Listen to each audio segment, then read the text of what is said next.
Мое выступление основано на совместной статье с Анатолием Николаевичем Павловым «Добыл».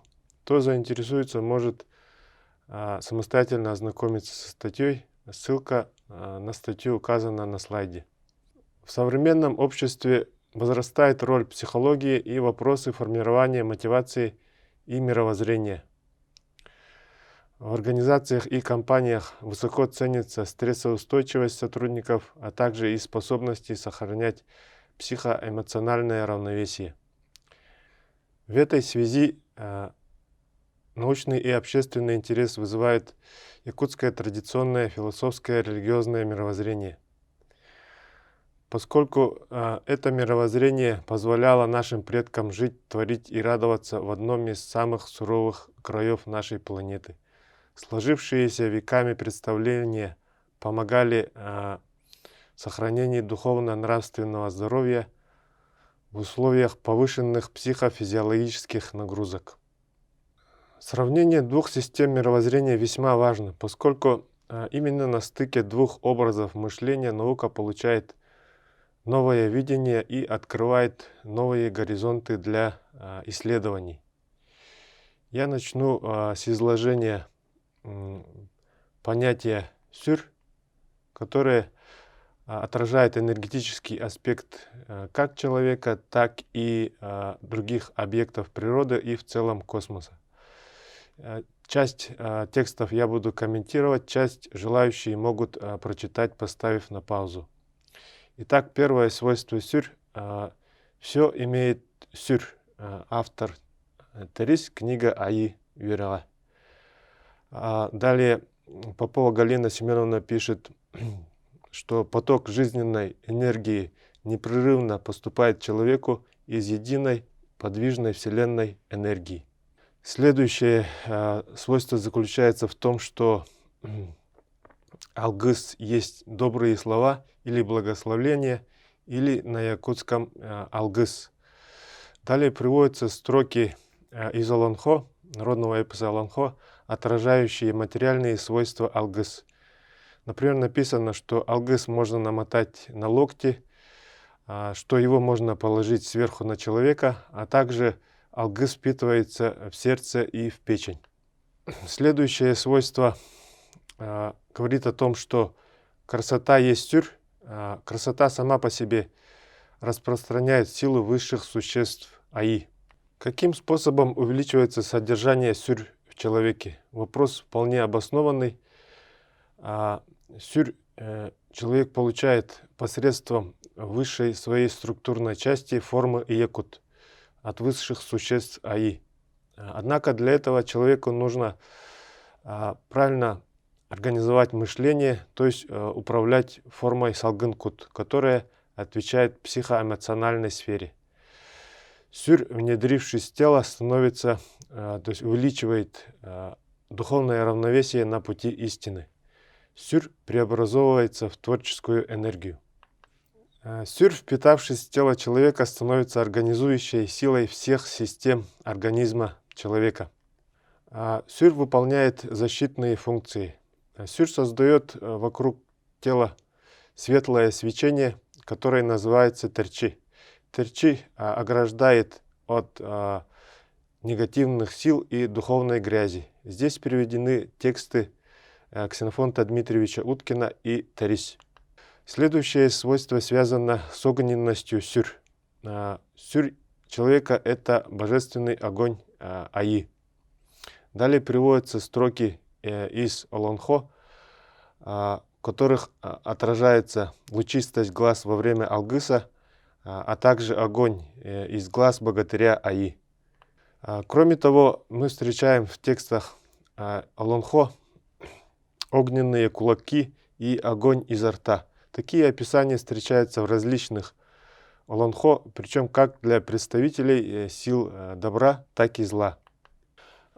Сюр может оседать на предметах. После оседания на предметах сюр может воздействовать в соответствии со своим качеством. Следующее свойство сюр может воздействовать на расстоянии как на людей, так и на явления природы. Например, такие как дождь и ветер. Кроме того, посредством сюр человек может предвидеть, предчувствовать события будущего. Здесь на основе Олонхо, словаря Пекарского и работ Тересь. В этом слайде речь идет о том, что посредством сюр человек может воздействовать как на людей, так и на природные явления, такие как ветер и дождь. Энергия сюр при недостаточной защитной силе может быть похищена негативными сущностями или людьми. В работе Портнягина Иосифа Семеновича утверждается о том, что сюр передается по наследству. Закономерен вопрос, если это понятие основополагающее в якутской системе, то вопрос, имеются ли подобные представления в других религиозно-философских системах. Мы ответили положительно на этот вопрос в учении Агни-йога, вышедшем в первой половине XIX века, опубликованной Еленой Ивановной Рерих, используется понятие психической энергии, для которого мы выявили аналогичные по смыслу свойства. Итак, приступлю к свойствам психической энергии. Психическая энергия также называется всеначальной и огненной. Здесь написано, что всеначальная энергия разлита всюду. На следующем слайде отражены огненные свойства психической энергии. Огонь вечный наполняет все тела и через них соединяется с высшей огненной энергией. Так же, как человек получает сюр от высших существ во время алгыса, психическая энергия особенно развивается при общении с иерархией. Вопрос о накоплении психической энергии, ответ следующий. Психическая энергия накопляется прежде всего сознанием или самоотверженностью и подвигом. Психическая энергия также может действовать совершенно отдельно и длительно на расстоянии. Психическая энергия является основой здоровья. В предыдущей нашей работе мы установили соответствие между зерном духа и якут. Оказывается, что психическая энергия связана с активностью зерна духа. То есть здесь есть тоже соответствие. Психическая энергия или всеначальная энергия есть красота. Психическая энергия может сама предвидеть, предчувствовать ближайшие пути будущего. Психическая энергия создает заградительную сеть, которая осуществляет защитные функции. Так же, как алгыс впитывается в сердце человека, в Агни-йоге написано, что лучший приемник психической энергии, всеначальной энергии, есть сердце.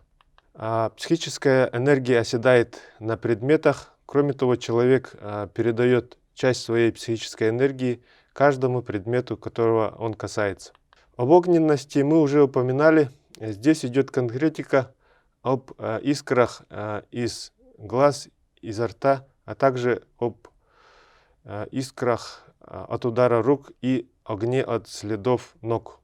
Психическая энергия также может быть похищена извне. Психическая энергия сменяется по народностям и по родам, то есть здесь отражаются генетические особенности психической энергии. Написано, что психическая энергия зависит от творчества. Таким образом, мы установили характерные особенности сюр и психической энергии, и сопоставив эти свойства, мы установили семантические параллели. Отметим, что тема не является завершенной, поскольку сюр и психическая энергия разлиты всюду. Поэтому данная тематика подлежит дальнейшему исследованию. Спасибо.